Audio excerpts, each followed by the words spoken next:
Þetta er verkefni 8 í Excel á blaðsíðu F12.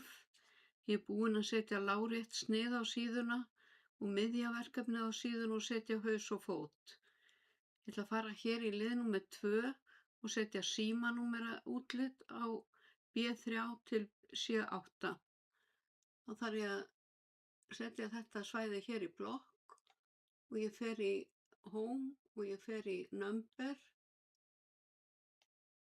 og ég fer í Custom. Og hér á tæplínuna, þar skrifa ég fyrst 3-0, orðabil og 4-0.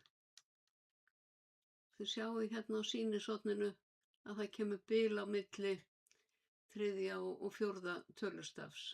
Ég segi OK. Kemur þetta svona.